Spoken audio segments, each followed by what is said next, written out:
Welcome, Hey, Happy New Year.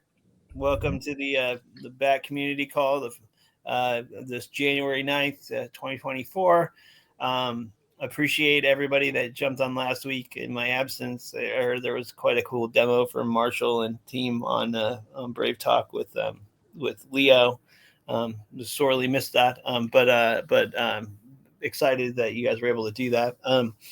Few things. I hope everybody had a good holiday season, and back in the saddle and all that good stuff. Um, in case you all missed it, check out the Brave Twitter account profile today. We released a post about Boomerang. Our research team, Hamed is our leader on that, and the research team put together a great research paper on it that's linked from the blog post.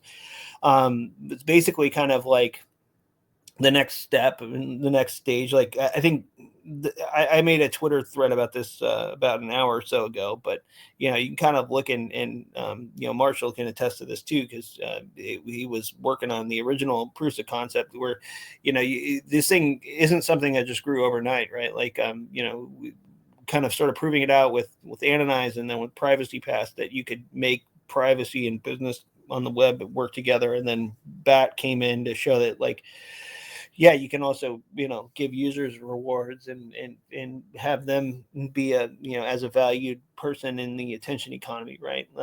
But then now this next phase is like, okay, like how do you decentralize that, like and make it more secure and more decentralized and more accessible for other use cases, and that's where this Boomerang you know project comes into play. And Hamed and team, the research paper, it's linked at the bottom of the post. It's worth looking at. There's some really good meat in there. Like they've done benchmarking around operational costs and usability, and they've got additional use cases in there. I screenshotted a bunch of them and put them on Twitter. But like, there's a lot of meat to that. I think like we should talk about cooking up some infographics around that too. So I think it's an important part because there's the on-chain settlements for BAT, which is important, really important prong, but then also like decentralizing kind of some of the protocol work around reward systems and making them that's the other end of it, right? And that's what Boomerang's addressing. So super exciting post. It's I think it's in the chat, and or we can put it there, but I think it's exciting. It's a cool day to see that and to see that out. And so yeah, I can just round robin, or I can post it in the chat too. No sweat there. But but yeah, we can dig in a bit deeper too on some of the infographics, what they look like, etc. But thanks Belladone for posting that in the chat. I see C Ray's got a hand up too. How are you doing, C Ray? Happy New Year. Hey, yeah, Happy New Year. I missed you last week, man. Yeah. I know it felt weird not talking to you all on Tuesday. Yes, indeed. But now, seeing this Boomerang, the one thing that I still can't see, and I'm wondering if you know, is how is this going to work as far as the ads displayed and being paid? I mean, currently it's always gone by IP address, and then people's always ended up flagged for using VPN, on a extreme amount or so. Um, if we do everything like on chain here, where we get paid directly to the wallet, we're not providing identification and all of that stuff. Are we going back similar to what we had before, like with VBAT? Uh, or how do we kind of figure out what region people get paid out of and everything? I mean, we're still having to dig in for that, right? To see what country their computer's from or what IP address or whatever. Yeah, I'm sure. Like Kyle, I see you're here too. And you probably have a better like academic perspective on this than me, but I think like one of the pieces and this is in the diagram too in the post. There's a step here where there's like a identifying step, right? Like in this process, and someone probably has a better perspective on this, but where you get paid and where you're seeing ads, like these aren't necessarily the same thing. And I think that we're the whole point of this is kind of decentralize it for other use cases so that it's not the way it works now with Privacy Pass, all kind of centralized on Brave, right? By doing this with smart contracts, kind of taking it out of Brave's realm of governing the thing, right? Like you're opening it up for different things. I don't know, Kyle, what your take is on the question, or if you missed the whole first part of it, or anything to be cleared up. From context gathering, I'm assuming this is about the Boomerang announcement. It is. It's about like specifically kind of like C-Ray, can you frame up the question again really quick? Yeah, so Kyle, essentially with Boomerang, I know we're saying we're going from Privacy Pass to where everything's supposed to be secure, like you have your proof of identity, and then like the on-chain settlements, etc. But one of the big issues that we've always had is kind of the proof of where a person's at, like where we show ads based on the country that they're located.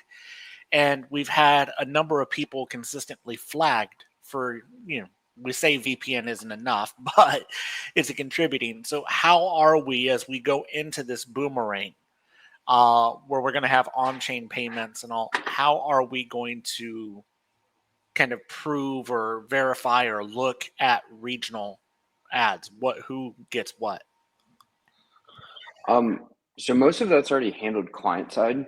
And the way that we do that is through a heuristic of pulling, I believe it's language from the operating system itself and then submitting it to it. And so like when you first sign up for rewards, we actually do a country record check, and then we set that against the rewards ID. And this is all like auditable within the like network requests and stuff. So I don't want to say too much because I know there's some level of anti-fraud that happens around this, but trying to talk about the stuff that does happen that's viewable and auditable. But yeah, essentially that's how we do country allocation right now. And then we build like essentially a idea around each rewards ID, and that's kind of how we handle anti-fraud to a degree. So in terms of like the payments themselves, what we'll do is we'll be able to detect, okay, this is certain number of confirmations have occurred, and this will be on-chain and auditable is kind of the idea behind this. But then we'll do a final check of, is this a rewards ID I should be paying out to? And so then, that'll always be updatable in that sort of way to be able to check, do we have new anti-fraud flags or things of that nature along the way. But that's essentially the idea behind this, is that like you'll be able to restrict based upon creation location of the browser itself, but then also there's going to be plenty of other heuristics that are going to come along as well for the anti-fraud side of things. One of which that was mentioned in I don't think it was in the blog post, but it was in the actual academic paper itself, zero knowledge proof of KYC, where we can actually do submission of a KYC credential in zero knowledge to say, hey, I've been basically validated by a third party.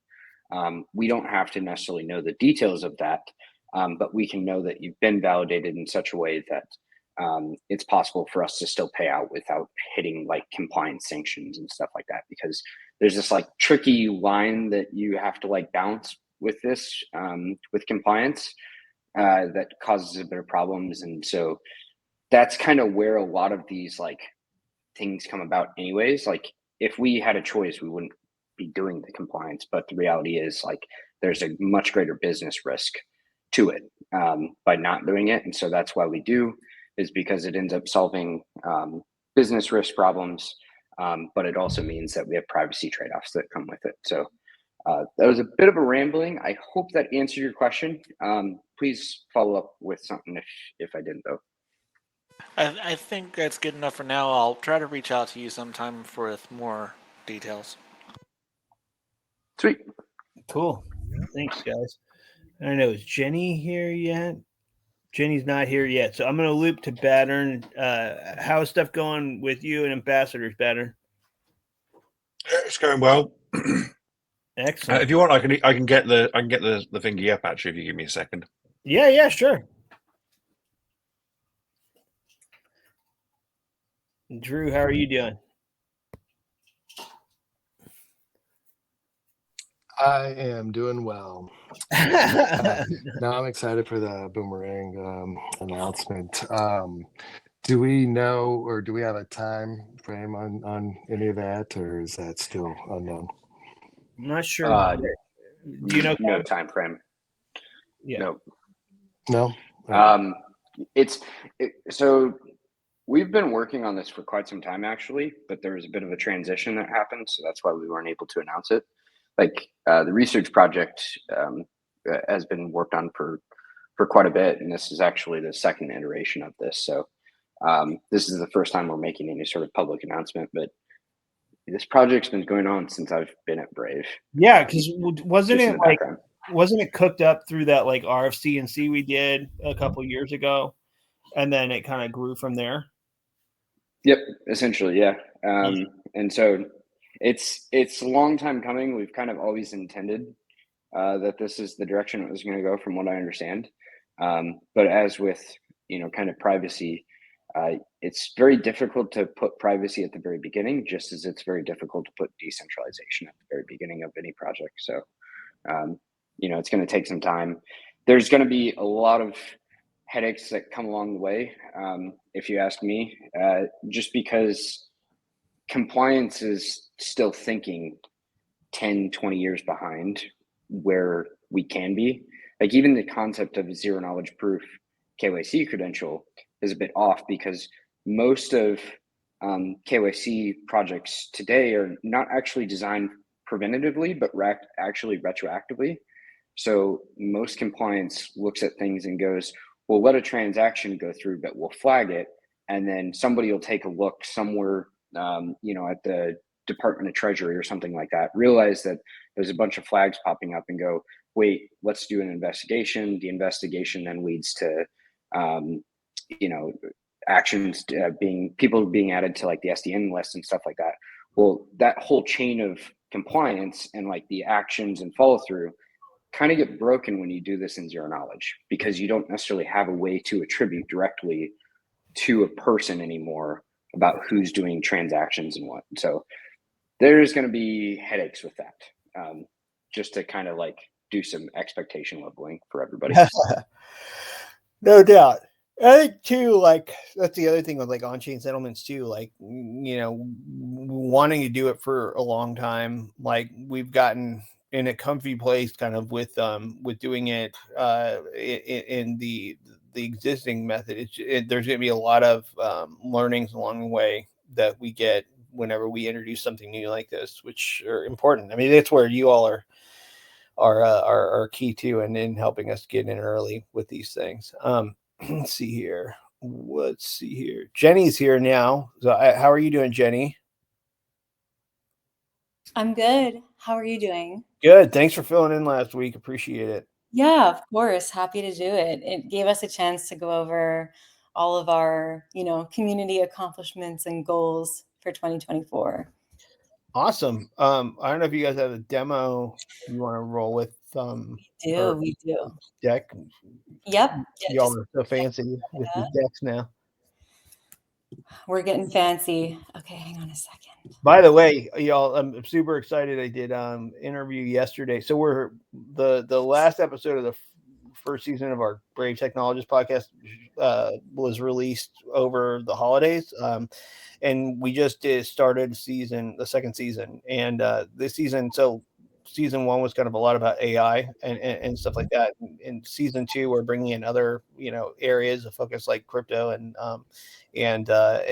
privacy, other angles, aside from, in addition to AI or whatever. And we had Austin Campbell on yesterday. Super interesting discussion. It's actually pretty relevant to the stuff we were talking about here. So I'm excited for you all to check that out too. So probably in a couple of weeks that'll drop, but we'll be sure to highlight that here. Super interesting guy though. Check him out on Twitter. But okay, sorry, Jenny, go ahead. No, it's okay. That's awesome. I'm looking forward to that episode. So yeah, we're going to keep it a little lighter this week, since we took up the whole hour last week in Luke's absence to cover sort of goals for 2024 for the back community.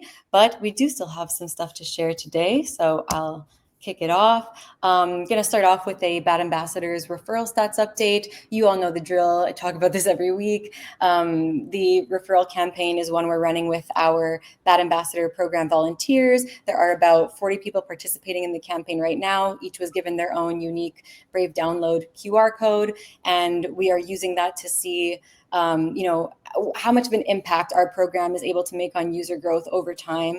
And the campaign's been running since September. It's going to remain ongoing until we start onboarding new program volunteers for season 4 sometime in Q1. But for now, these numbers refer to this group of 40 people who has been participating since September. So our 6-month target for the campaign, so that takes us to the end of February, is 250 total conversions. So 250 new Brave browser users, you could say. In total, to date so far, our ambassadors have driven 4,954 downloads on their QR codes, which is awesome. That number is up 4.3% since last week. We've also seen 385 first opens, and that is up 3.77% since last week. And in total, we have 150 conversions between all of our participating members, which is awesome. And it means we're very much on track to achieve our 6-month goal of 250 conversions. We're actually 60% of the way there. So I look forward to us hitting that target once again. It was so exciting when we hit it the first time, surpassed it. So yeah, I'm really, really excited. And great job to all of the participating ambassadors. Now, I wanted to show everybody where we've been seeing some increases over the past few weeks. So you guys know the African ambassadors, Stan, Alfred, and Shidi from Kenya, Nigeria, and Uganda, respectively, have been getting lots of shout outs over the past several weeks because they have the highest numbers of downloads and first opens and conversions because they have been doing the most on the ground in terms of in real life meetups. Yes, definitely applaud for them. They rock. They've been doing the most and they've been getting a lot of glory, which is well deserved. But I also wanted to highlight that we're seeing some first opens resulting from those downloads in some other regions that I wanted to highlight. So we've got Nam Giang. We're starting to see some first opens resulting from his downloads in Vietnam. We have Adam, Adam's a little bit all over the map. Bat Earn. He's from the UK, lives in Portugal, currently in Canada. So, but I'm just going to attribute his numbers to Portugal for now because that's where he spends most of his time. So from Portugal, and then also in Mexico, Donatello has been doing a few meetups, and we're starting to see first opens on the downloads that he's generated from those. So that's awesome. Bat Earn, did you want to say something? No, I was going to say it's where I don't pay my taxes. Oh gosh. Don't worry, just say that your account was compromised, like the SEC account was today. You're all good. Yeah, but it was a boat trip. Anyway, so yeah, hopefully this information remains interesting to you all. I know I've been kind of going through this report every week. If there comes a day where it's no longer interesting, let me know. But I certainly think that it is, and I'm looking for different ways to sort of present the data to you all visually to keep it interesting. And I, for one, am just very proud of our ambassadors for going out there and hosting meetups and getting people to install and try the browser and continue using it. It requires a lot of yeah, you've got to pitch the project. You've got to follow up with people to make sure that they've actually given it a try, see if they have questions. Yeah, there could be a lot of hand holding involved at times with people when it comes to switching browser products. As you all know, we've talked about this so many times. So yeah, it's a big deal. Small numbers, but in the grand scheme of things, big deal with this group. So thank you, ambassadors, and keep it up. All right. Oh, where's my graphic? There it is. Okay, so just a reminder to everybody that we have an active quest going on with Bandit Network, our partners who helped us host the Sage NFT burn for the Bat and Atom Ape NFT collection. If you go to bandit.network, you can enter the quest to win, for a chance to win one of 4 Sage NFTs and some BAT. You do not need any of the BAT and Atom Ape NFTs. You don't need to own any in order to participate. You don't have to have any of them in your wallet. In fact, you don't even need any crypto in your wallet. It's no cost. It's gasless. All you have to do is have a Brave wallet and connect it to the dApp when prompted, and then complete. There are, there's a little checklist of tasks to do, and they involve retweeting one of the announcements, following Bandit, following BAT, etc. So just little things. And we made this super duper easy because this is our first time testing out Bandit's Quest feature. And there's actually a lot that we want to potentially do with that feature in 2024 with BAT and with other partners. So yeah, this is just a first test and we made it easy. And so if you've been craving a Sage NFT, but you don't want to buy one, or you didn't collect the other NFTs and you didn't get a chance to collect one, you can win one. And so far, there have been about 1.5K total entries for the contest. So that is pretty cool for the contest, whatever you want to call it. Yeah, pretty interesting. So yeah, that's where it is in my little GIF there, showing you where it is on Bandit's dApp. So it's just bandit.network. It's like the second or third line item. And for anybody curious, to date, about just over 50% of our Sage NFTs have been burned, 156 out of 300. And like I said before the break, we may actually start to see the burning taper off now, because as people continue to burn for the Sage or don't, as they burned initially, the third rarest NFT in the collection, the Degen, also becomes more rare because there's only 300 of those too. So we're going to kind of let the market decide, what to do, whether people want to continue to burn for the Sage or whether they want to hang on to their Degen. Because of course you can only burn and get the Sage if you can only get the Sage if you burn your Degen NFT. But because those are becoming more rare, people are wanting to hang on to them. So just a little interesting bit there. Let's see. Oh, okay. And then I just wanted to end off today. I know last week we covered some, accomplishments from the last year for the community and some goals for the first half of this year. So I just wanted to kind of summarize them again here to drive them home, to let you all know what my team and I are going to be focusing on for the next 2 quarters. So for BAT ambassadors, we have a great system in place.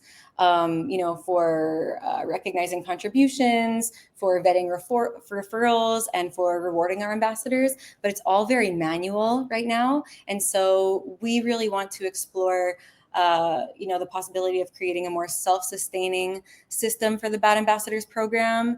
And there's been talk of potential for a BAT Ambassadors DAO. This is very much, in the exploratory phases, but it's something that we may want to start working toward, even if that doesn't happen or come to fruition this year. It's something that, a direction that we may want to move toward over the next year and a bit. We also want to create a dedicated BAT Ambassadors portal on either the official BAT website or using Notion, which we can then publish to the web and make available to all, featuring the latest news and events from BAT Ambassadors, a sign-up sheet for those who want to join subsequent seasons. But right now, it's all kind of done through Discord and discordantly through Twitter, Discord, other types of announcements, verbal announcements on the community call. So we really want to create a portal where all of our BAT Ambassadors, dedicated stuff will live, and where the public can kind of go to access all BAT Ambassadors related things. So that's a work in progress. And we will also be launching BAT Ambassadors Season 4, starting onboarding sometime in Q1, probably next month. In terms of content creation and engagement, we want to enhance engagement with more educational content. There are some exciting features coming out this year that we definitely want to be promoting, creating content for example, on-chain tipping. There are many other cool things coming down the pike, but that's just an example. We'll be putting out more creative content. For example, Echo Magazine. Guillermo talked about that a little bit last week, and I'm sure he'll want to cover it some more this week. We'll see. And then we'll continue with our weekly live engagements in the BAT community. I think we have something going on almost every day of the week now. which is wonderful. And if we can ramp that up even further with the help of BAT ambassadors, then that's something that we would love to do this year. Also, the BAT ambassadors have done so much incredible work.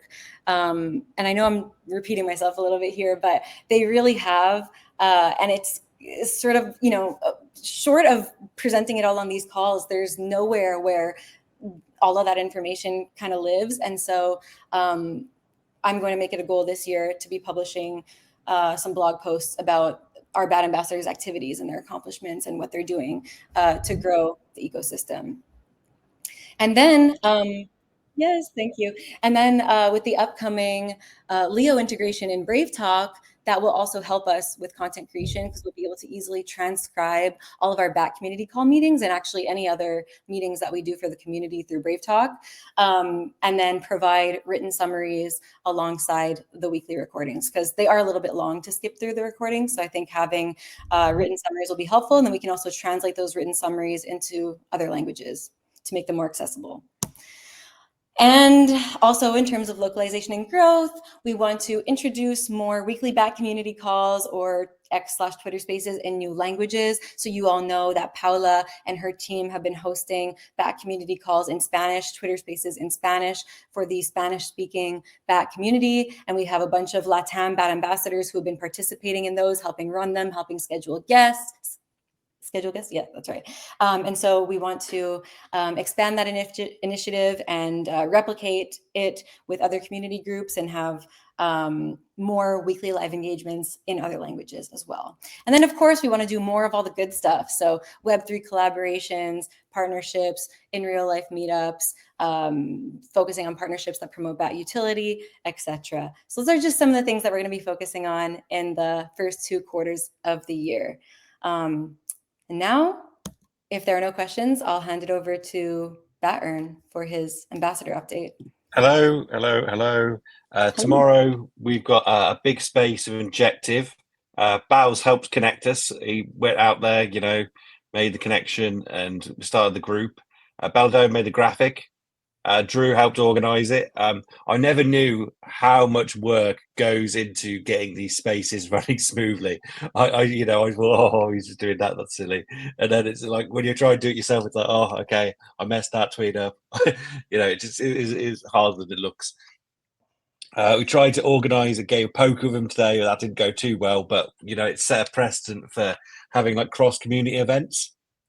And also, we decided just to, rather than try and box it into the regular slot, we went for when was convenient for them, so we can try and have like more spaces. I think any time we can have a space of anyone, whenever, is going to only be good for BAT and Brave.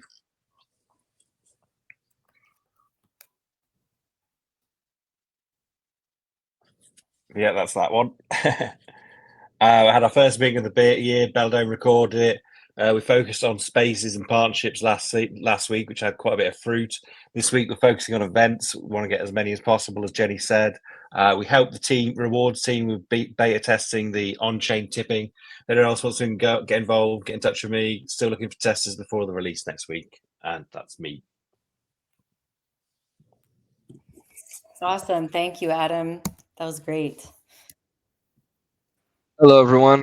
Sadly, no Echo updates, as I just don't want to repeat myself. There's not many updates. It's a lot of internal work trying to work with the projects that are going to write for the next issue. So, since I spoke last week, I don't have much more to add. So I'll just add that new year, new design. I'll be redesigning the Twitter POAPs, X POAPs, for the Twitter/X spaces that we usually host on Fridays, but tomorrow we'll host on Wednesday. And, honestly, that's it for me. And you can count on me for the infographics that Luke mentioned priorly for the Boomerang. And I'll also be creating an ambassador flyer for the new wave of ambassadors for Q1. Yay. Okay, I guess it's my turn. So yeah, we're kind of getting back into the swing of things. So not like a ton of crazy updates outside of what's already been talked about. But So normal events going on throughout the week. Yeah, Banner mentioned we just had poker today. We'll have trivia Friday, Jackbox Saturday. I'm not sure if anything else is going on, but the kind of normal stuff. And then yeah, this week we actually have two spaces. So we got the one tomorrow with Injective that Bow's kind of connected us with, and then on Friday normal time we have the Leap Cosmos wallet team that's going to be on, and that is one that I think Moonbeamer connected us with. So those two should be pretty good. Especially, I think the Injective stuff I'm kind of interested in because it's been kind of growing chain, which I don't know too much about, and I would like to know a little bit more about. But as far as like things I've been working on, we've got some karate tokens for the NFT holders. I think Belladone might have mentioned that the quest is there on Bandit, but if it isn't, it will be soon. And we'll have some karate tokens for the holders. Just gotta go through the quest, and then working on doing some other quests as well here in the near future. And just kind of working those out with maybe some partners and things like that. So stay tuned for that. I've been talking to some other projects as well as trying to get some benefits for our bat holders and NFT holders, things like that. So if there's anything in particular that you guys want, let us know. We can at least try and shoot for those. But I've talked to a few projects already, and they seem open to the ideas. So hopefully we'll have some stuff coming down there. And then, yeah, especially with the work of the ambassadors that's been mentioned, getting contacts through them, through, what other things you guys are involved in. But yeah, ideally the focus here is where we can, put BAT in new places with new use cases and things like that. Is going to be ideal and kind of the focus for what we're working on, or at least getting some kind of benefits for our holders and things like that. It's going to be the idea. So and then yeah, of course it was announced there that the on-chain rewards and tipping and things like that all come in. So super excited about that, and looking forward to the benefits that come from that. So that's all I got. Thanks, guys.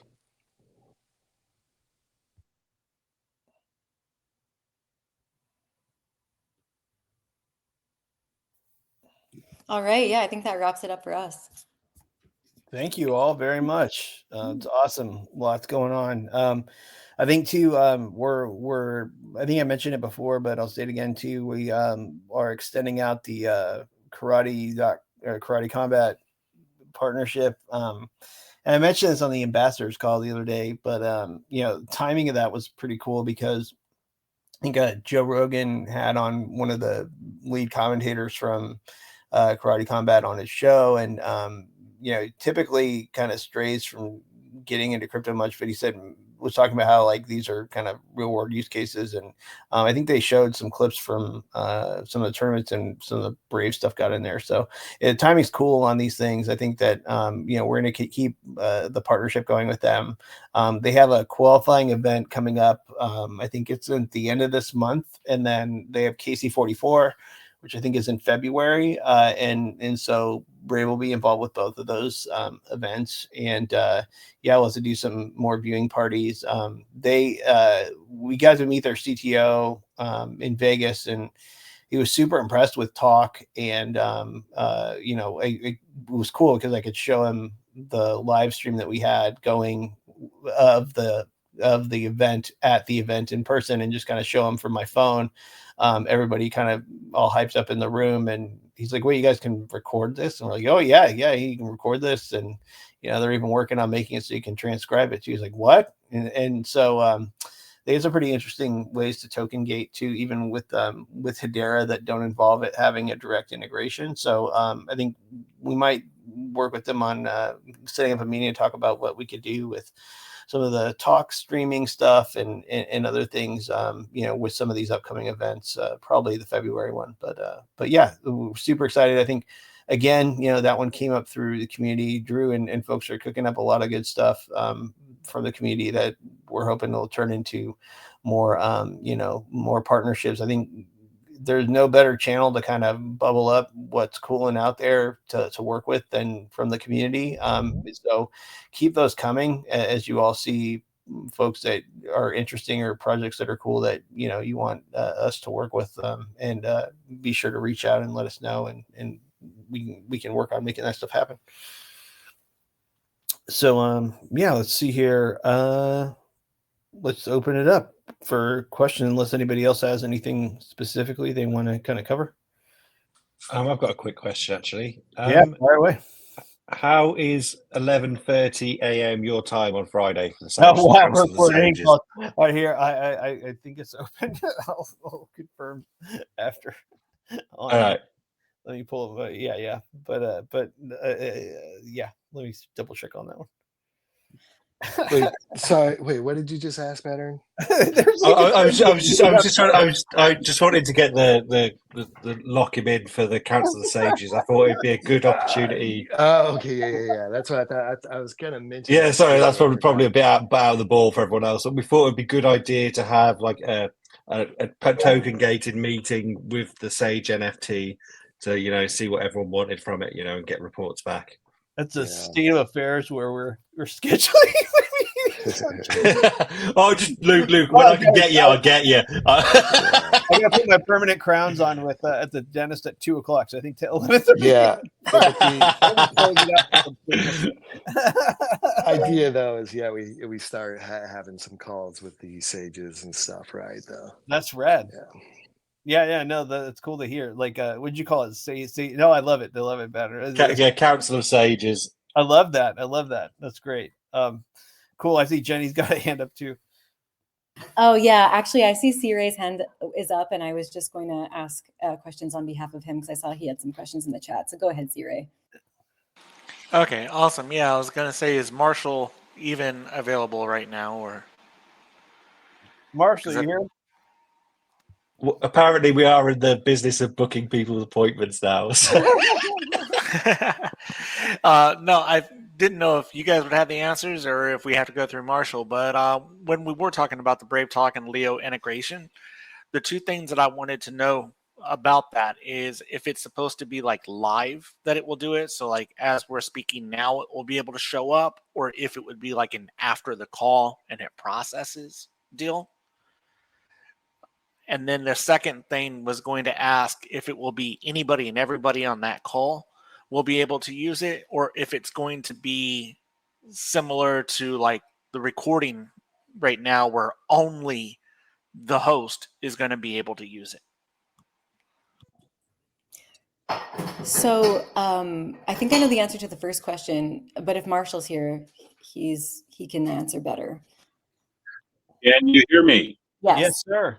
Yes. I just want to remind everyone that we were promised in Back to the Future 2 to have flying cars in 2015.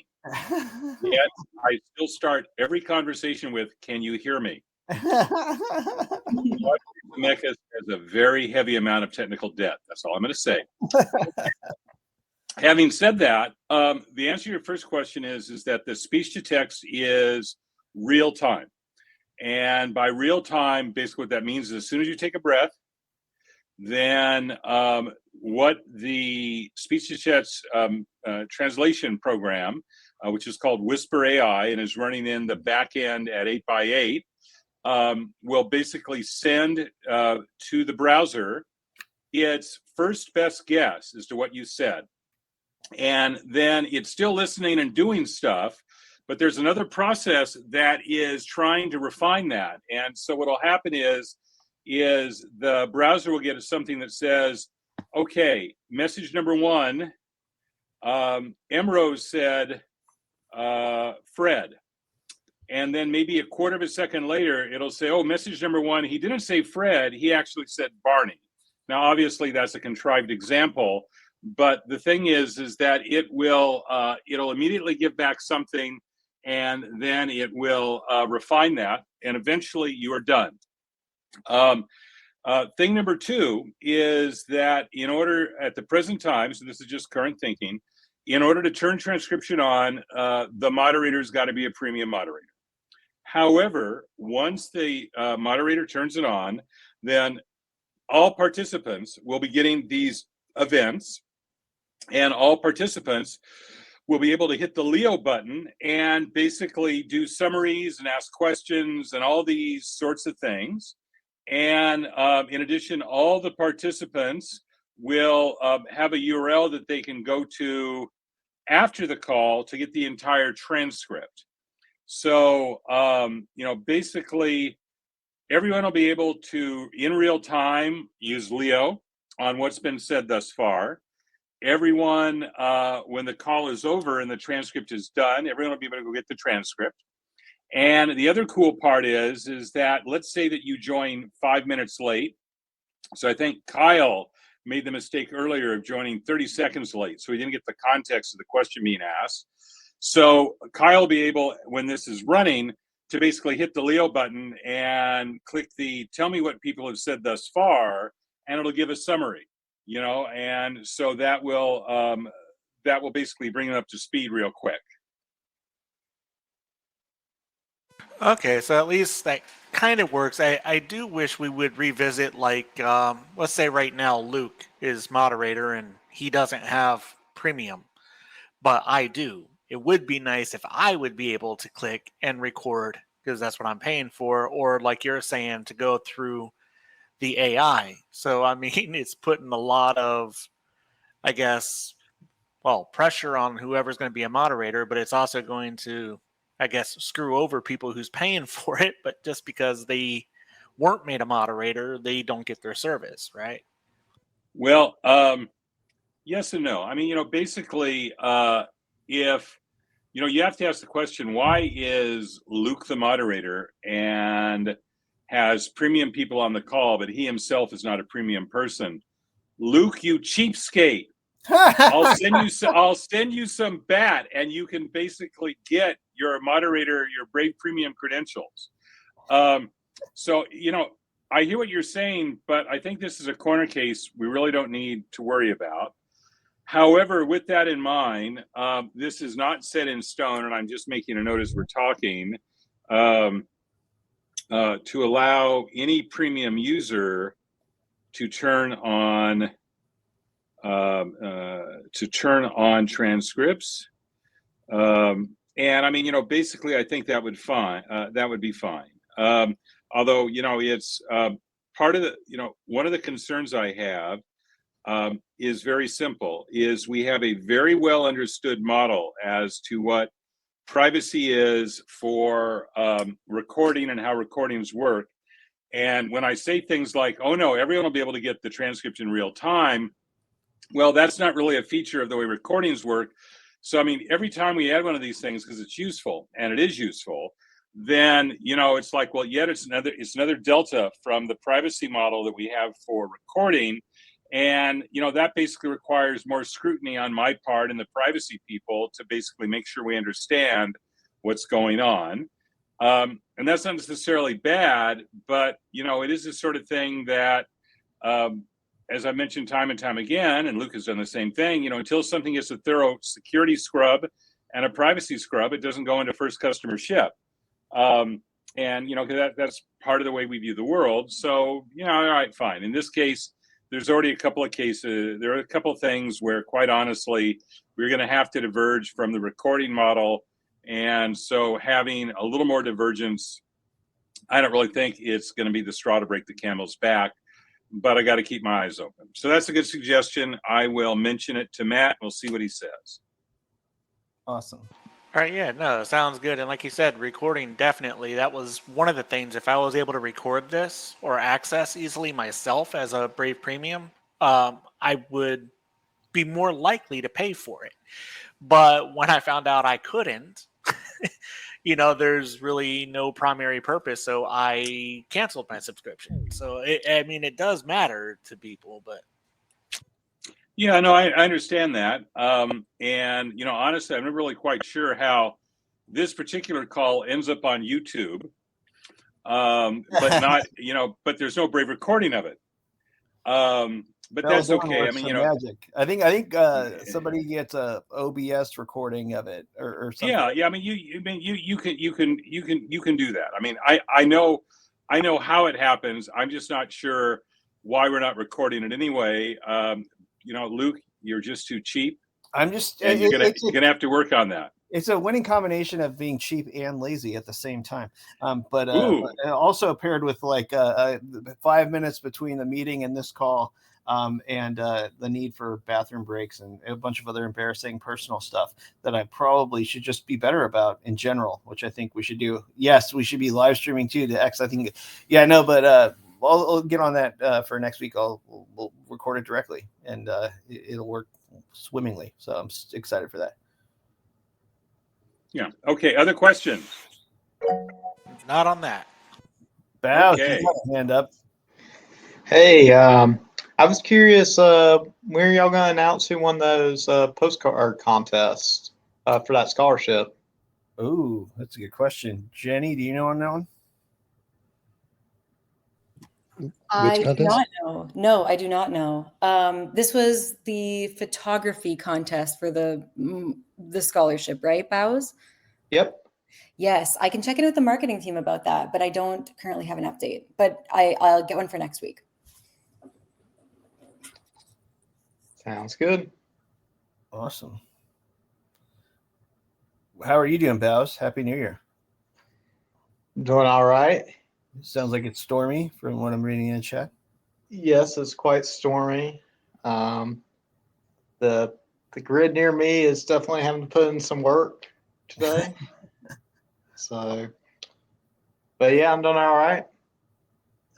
We got that big Twitter space tomorrow. Hopefully we'll have a decent amount of people show up.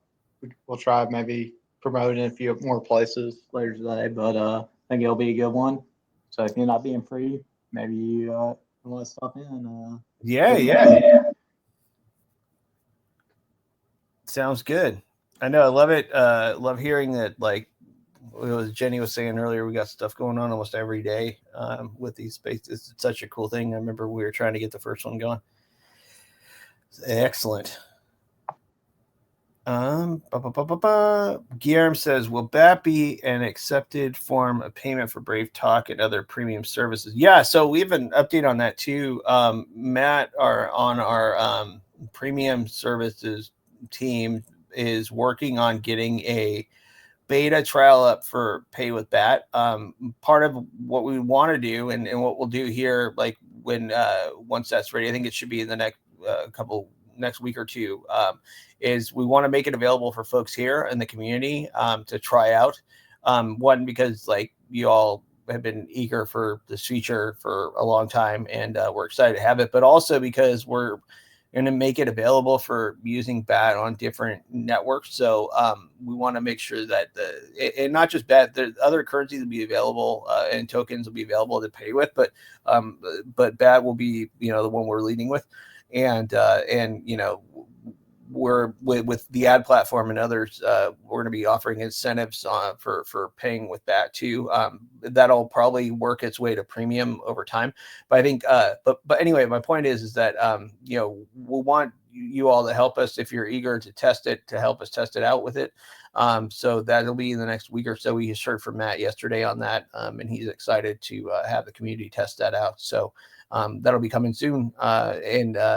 Just once we have that unlocked for premium, they're also working on bundling options too after we get some of this Pay with That stuff done. And then hopefully we can do some other things around that as well. I know that folks have been wanting different premium perks for NFT holders and things like that, and we can we'll have the team explore that too. I think first order to kind of get the Pay with That stuff done with Ratum and get that out there. So hope that helps. Let's see here. And also we're working on the go-to-market for the Brave Ads Manager, which is self-serve. Right now it's slated for the end of January. It should be hitting that deadline. If that changes, we'll let you know, but I'm pretty excited about that too. Our Lucas on our PMM, he's been on some of these calls, is doing a lot of the go-to-market work, and I've been working on editorial for Ad Exchanger and working on a couple other things as part of that go-to-market, and pretty excited about it. Any other questions from folks? We got 10 minutes left. C-Ray. Yeah, do we think we can drag Chris Cat back in so we can haunt him with questions that he probably won't have answers to? I mean, I'm still trying to find out what's going on with Gemini. I know, still trying to track to see if we're going to be extending the country support on like Uphold. For example, today I still had somebody ask about Serbia and everything. Which I believe is still being. There's a few countries that I know Uphold is available for, but we just never made them available again. So just little things like that. Yeah, Jenny, do you think we might be able to get Chris on the call next week? Or we could try to? Yeah, we can definitely try to. I think that he is currently in Japan. He's been there for a little while, hanging out. So the timing is a little bit weird, but we can try. I'll Bows. Hey, so I guess it was late last week. We had that issue that it looked like it had to do with one of our filter lists. I think it got resolved pretty quickly, but I mean, it kind of like basically busted the browser for a bunch of people. But one of the questions that kind of came up related to that with a user was like kind of just the question about like Brave's documentation, because they were kind of like trying to look through some of it on like what Brave actually proxies, and felt it was kind of out of date. Is there any chance that some of that stuff might get updated? Kyle, what do you think about that one? Sorry, I was reading stuff. Can you repeat the question? So basically, last week there was some stuff in the filter list that was basically causing people's browsers to basically not work for a little while. I don't think it was a long period of time, but anyway, some questions kind of arose from when some users tried to like look through Brave's documentation on like what they proxy, and it seemed like it was pretty out of date. So I was curious if maybe we might see some of that documentation updated. Yeah, I actually noticed this a while back. The documentation of what we proxies originally was designed to only be about Google services we proxy. But over time, it's become kind of a default thing. I can bring it up with our privacy team. I'll drop a message right now, actually, in terms of what we want to do in terms of listing all of these. That answers that part of the question. The second part of the question that is probably worth noting as well is for those corrupted files we've been working on, what are some things that we can do to detect this and prevent those from being pushed out? Because that's a failure scenario that we did not expect to happen, but did, and so now we're trying to address it. So, does that answer both that? Yeah, that was going to be my follow-up question. Like, what the changes were to help prevent future instances, but yeah, I think you kind of covered it. Yeah, so I was actually just on a call right before this. Marshall was on there as well, where we were talking about like what sort of backend changes do we want to do in terms of like before we deploy these lists to make sure that they're not broken. Part of the issue here is a lot of these lists are maintained by a lot of different people, and that can potentially cause havoc. For the most part, it hasn't. A lot of the people who contribute to these things are doing it in good faith. But you know, there's a lot of aspects that come into play here, and in this case, you know, there is some aspects in terms of like how we were deploying it. It's not as easy for us to go back to detect what actually went wrong, and so that makes it a little bit harder in terms of like being able to fix it. So we just were on a call discussing basically 10 or 12 different changes we can do on the back end to try and prevent this stuff. And also to make it easier for us to be able to detect these things in the future and fix it faster. So, Awesome. Okay. Also, change the subject. Has there been any other reports about like from users about like the Brave newsfeed not working on mobile? Sometimes, I know for me, it used to only be on main bill, but now it seems like I get it on nightly too, where it's just like you can't even scroll down to see it. not that I've seen. It's probably just a potential loading issue, but that's sounds like a problem that needs to be raised. So I can drop a message as well for that. Do you Yeah. have any more additional details that you could put either in Discord or like the guest channel, and I can just copy and link over to it? Yeah, I can try to. I mean, usually it resolves itself if I do a full close of the app and then reopen it, but it just depends. Yeah, I've seen it happen a few times, but until you mention it, I never thought like that it was a problem. I just assumed like I was on bad internet or something, and it caused me to go away from using the feature and just go back to using the browser. But like that's not really the ideal scenario if somebody wants to take a look at the news. They want to look at the news now and have it work. So never thought about it until you brought it up. So yeah, I can raise that to the appropriate people. Cool, appreciate it. C. Ray.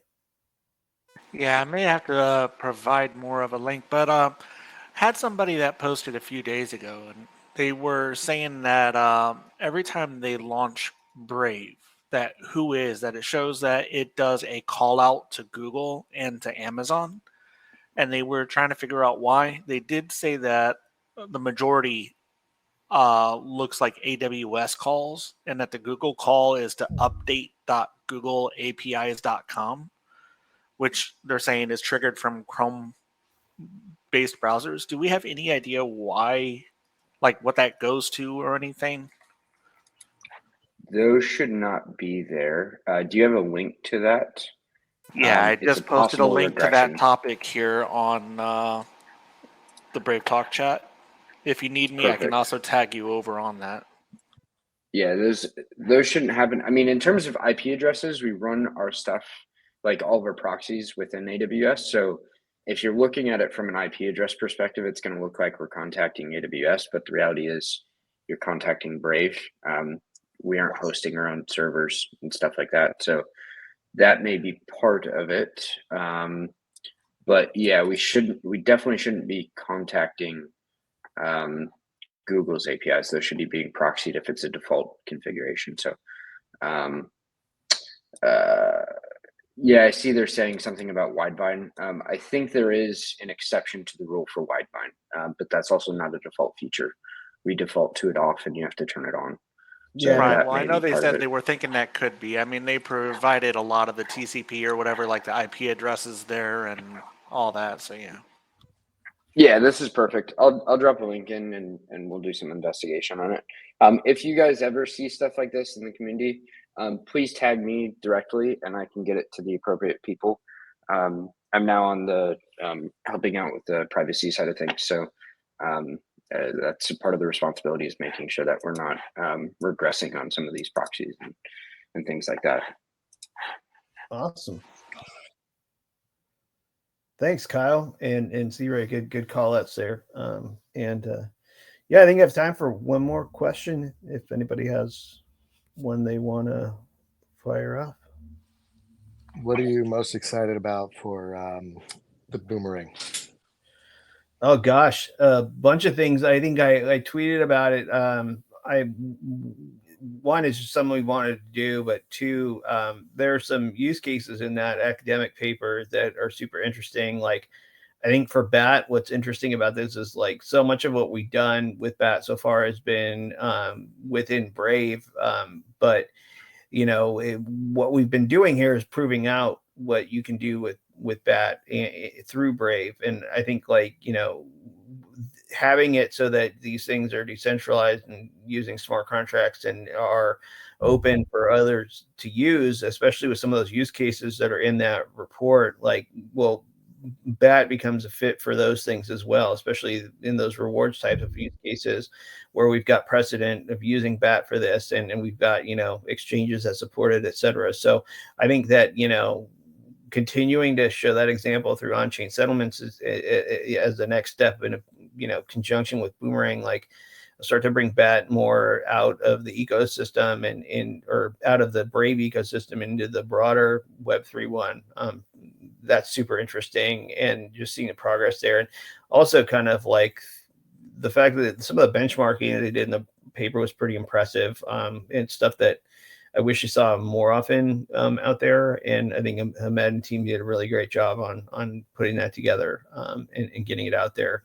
And I think we should definitely hype it up a bit more. And I think that with the on-chain settlement stuff, like, it's going to be a big year for us and a big next step and next phase forward. And then also some of the stuff we're doing with Bandit around questing and things like that. Like, I think if we can really show how, like, being a bat holder can get you access to things or ways to utilize bat through quests, and we can even start to stand that stuff up for advertisers to explore if we can do it in a way that's digestible, which I think is totally doable. So I'm really excited about this upcoming year, and really excited so many of you have been with us year after year, and seeing the progress and like just seeing stuff happening like all the time now. I think it's next level. It's been really great. So on that note, appreciate you all joining today. We'll be back same bat time and channel next week. Until then, I'll see you all online, and have a good one. Take care, friends. See you all next week. Bye, guys. See you. Thanks. Bye. Bye-bye. Bye now. Hi, everyone.